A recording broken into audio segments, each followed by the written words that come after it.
In 1375, a Jewish cartographer in Majorca completed one of the most remarkable maps of the medieval world. The Catalan Atlas, 6 pages of parchment, hand-illuminated in gold and silver, showing the known world from the Atlantic to China. But there is one figure on this map that demands your attention. Sitting on a golden throne in the interior of West Africa, wearing a gold crown, holding a gold nugget the size of a fist, is a black king. The caption reads, "This black lord is called Musa Mali.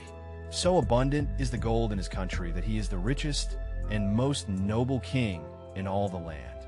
Historians estimate Mansa Musa's personal fortune at around $400 billion in today's money. Richer than Elon Musk. Richer than anyone alive today. So why hasn't everyone heard of him? Why isn't Mansa Musa a household name like Genghis Khan or Julius Caesar? To understand that, we need to go back 7 centuries. To a time when West Africa held half the world's gold. And to a pilgrimage so extravagant it crashed the global economy. In the early 14th century, the Mali Empire was one of the largest states on Earth.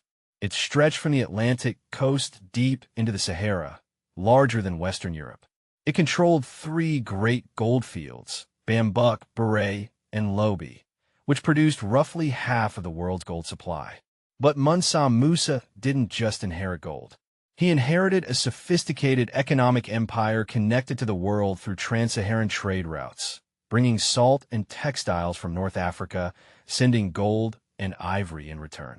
The empire's wealth flowed along the Niger River through market towns like Gao and Timbuktu. When Mansa Musa took the throne in 1312, after his predecessor famously sailed into the Atlantic with a fleet of ships and never returned, he inherited a system printing money. In 1324, Mansa Musa set out on the Hajj, the pilgrimage to Mecca. But he did not travel like a normal pilgrim. His caravan was an army. Contemporary accounts describe 60,000 men, 12,000 personal servants, each carrying 4 pounds of gold bars, 80 camels, each carrying 300 pounds of gold dust, 12 tons of gold in total. The journey took months across the Sahara, from his capital at Niani, across the desert to Cairo. When Mansa Musa reached Cairo in July 1324, the city was the wealthiest in the Mediterranean. But they had never seen anything like this. For 3 days, he distributed gold in Cairo, not subtly, not carefully. He gave so much away that the price of gold dropped by 10 to 25%, and it stayed low for more than a decade. The medieval chronicler Al-Amari wrote that the Egyptian treasury minted gold coinage for years using Mansa Musa's gold. But here's the part that reveals the complexity of the man. On the return journey, he stopped in Cairo again and had to borrow money from Egyptian merchants at high interest rates.